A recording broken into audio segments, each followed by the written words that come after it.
Apex Legends celebrates its first birthday with the start of Season 4 Assimilation. If you haven't played the game since it launched, you're in for quite the surprise if you decide to jump in now. With Apex Legends going into its year 2, we figured it was the perfect time to look back and see just how much the game has changed.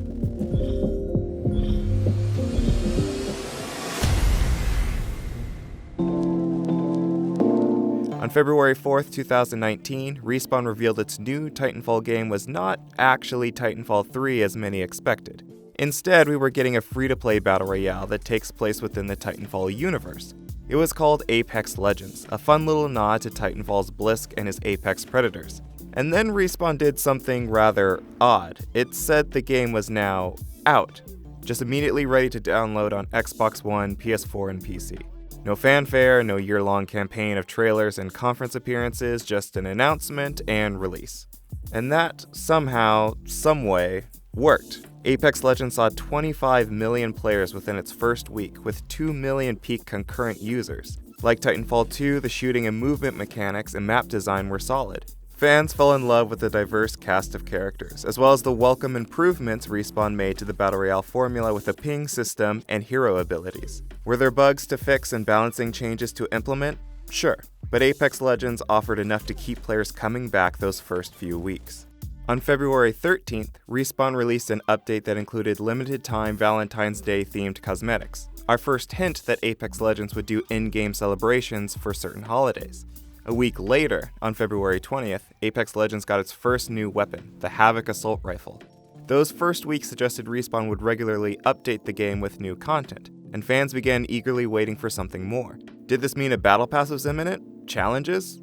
Not yet.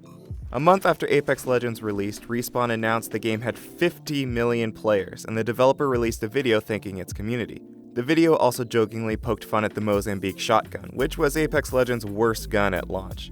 If anything, it seemed to suggest Respawn was at least listening to its community and working on the problems that fans were bringing up. But the novelty of the game began to wane around this time. Apex Legends still had no challenges or battle pass to speak of. There wasn't really anything to strive for other than just getting better at the game. Apex Legends would finally get a battle pass on March 19th with the start of Season 1 of Wild Frontier. The first season added a new character too, Octane. The backstory of the idiotic daredevil provided a nostalgic tie to Titanfall 2, when speedrunners tried to break the record on the Titan Pilot Gauntlet. His abilities weren't exactly game-changing, but Octane's playfully reckless personality still makes him one of the most enjoyable add-ons to Apex Legends. Apex Legends still didn't have challenges though, and without challenges it was very difficult to level up in the Battle Pass. Granted, that first pass didn't have the best rewards anyway. In the following weeks, Respawn would go on to implement gameplay adjustments, like a new fortified passive perk for Gibraltar and Caustic, as well as bug fixes, but nothing substantial. Unless you were on PC, of course, Respawn used this time to put a serious dent in the hackers and cheaters that had been dominating the PC version of the game. Months would go by. This long, dry spell would see some players drop the game, including me, if I'm being honest. 11 weeks after the start of Wild Frontier, Apex Legends finally got new content. June 4th saw the start of Wild Frontier's first and only limited-time event, Legendary Hunt. The event made it easier to level up in Wild Frontier's Battle Pass. Better yet, it provided a good reason to even buy the pass in the first place. Battle Pass owners could nab some sweet-looking legendary rewards during Legendary Hunt. Players came back. It was the shot in the arm that Apex Legends needed. Before Season 2 started, Respawn also began fleshing out Apex Legends' story. On June 8th, Respawn released the first of its Stories from the Outlands, a collection of animated shorts. On June 12th, the Apex Legends Twitter account made its first story-focused tweet, marking the point when the account would occasionally adopt the persona of a news anchor that existed within the Titanfall Apex Legends universe. Small map changes also began hinting at upcoming story developments. On June 27th, Respawn released the cinematic trailer for Apex Legends Season 2 Battle Charge, which confirmed a mysterious hacker was taking an interest in the Apex games, and the Flyers and Leviathans were now invading the arena.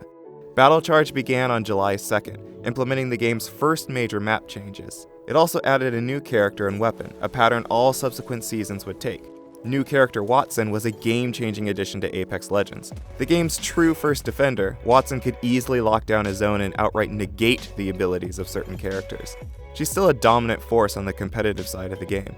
Battle Charge was a turning point for Apex Legends. Not only did it finally deliver on daily and weekly challenges, it introduced a battle pass with worthwhile rewards. Ranked was also added as a permanent mode, and both in-game events and cinematic trailers further fleshed out Apex Legends lore. There was always something to do during Battle Charge, whether that was a new limited-time event to play, new story details to discuss, or Battle Pass levels to earn. That said, Battle Charge wasn't all positive. During the Iron Crown Collection event, Apex Legends had a microtransaction controversy. The event's cosmetics were initially solely tied to loot boxes. That did not make people happy. So Respawn quickly implemented a hotfix that made it so you could buy the event's cosmetics individually as well.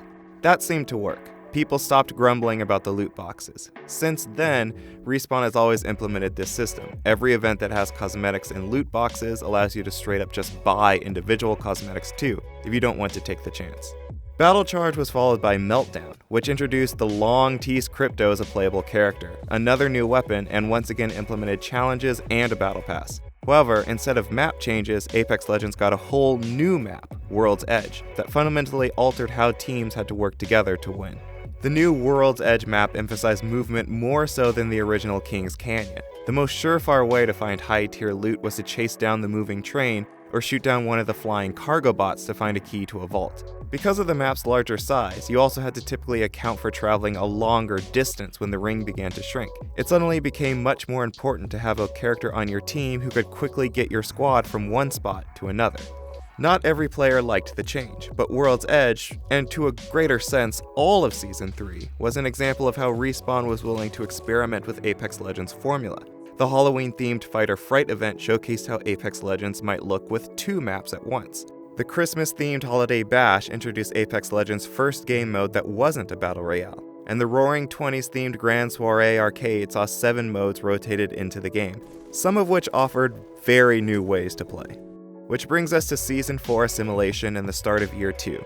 A lot sure has changed, but what makes Apex Legends so fun is still the same: that chase to be number 1. If you're having trouble with your own journey to becoming a legend, GameSpot has videos on how to play with Year 1's 11 characters, and more guides on the way for Apex Legends Season 4.